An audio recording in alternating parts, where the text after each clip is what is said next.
تو یہ بات یہاں سے شروع ہوئی کہ قسطوں کے کاروبار سے. ابھی کچھ دن پہلے تنظیم اسلامی کے کچھ لوگ آئے میرے پاس. تنظیم اسلامی بہت اچھا کام کر رہی ہے درس قرآن. میں نے بتایا دنیا میں کوئی بھی تنظیم ایسی نہیں ہے جو 100% صحیح ہو. تو میرے اس بیان کا یہ مطلب نہ لے لیں کہ میں تنظیم اسلامی کے خلاف ہوں.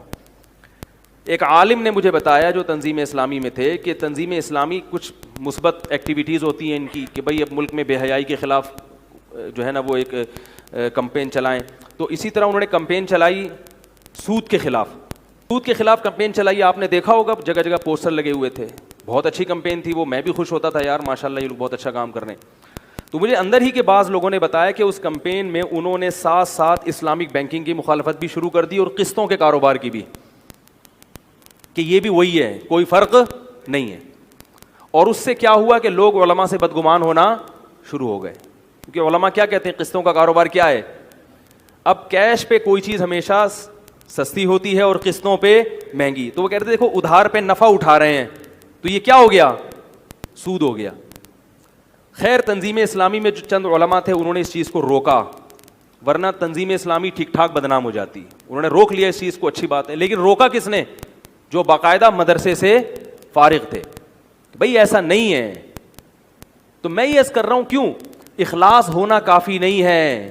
آپ اگر سود کے خلاف بھی کمپین چلا رہے ہیں تو آپ کو سود پہ باقاعدہ عبور ہونا چاہیے کہ سود کی ڈیفینیشن کیا ہے. عوام پتہ ہے کس پہ جاتی ہے؟ حکمتوں پہ.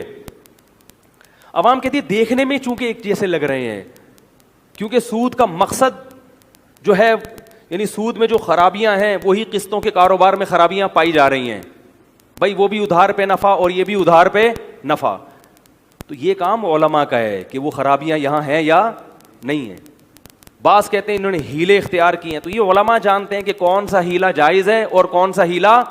عوام کے پاس یہ حیرت کی بات ہے کوئی ڈاکٹروں کے کام میں ٹانگ نہیں اڑاتا, حکیموں کی فیلڈ میں کوئی ٹانگ نہیں اڑاتا, انجینئر کے کام میں کوئی ٹانگ. اب یہ جو انجینئر یہ بنا رہے ہیں نا گرین بس کے لیے پل بن رہا ہے, کبھی دیکھا کسی فنٹر کو جا کے بول رہا ہوں میرے حساب سے یہ پلر یہاں نہیں آنا چاہیے قرآن حدیث کی روشنی میں؟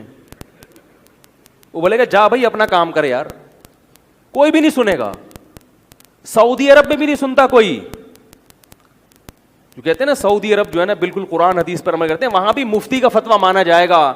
وہاں کسی شخص کو انفرادی طور پر قرآن حدیث کی روشنی میں فتویٰ دینے کی ضرورت یعنی اجازت نہیں ہے. وہاں بیٹھ کے کوئی کہنا میں قرآن حدیث کو مانتا ہوں اور میں کسی مفتی کے فتوے کو نہیں مانتا, حکومت فوراً اسے کیا کر دے گی, اریسٹ کرے گی, گرفتار کرے گی.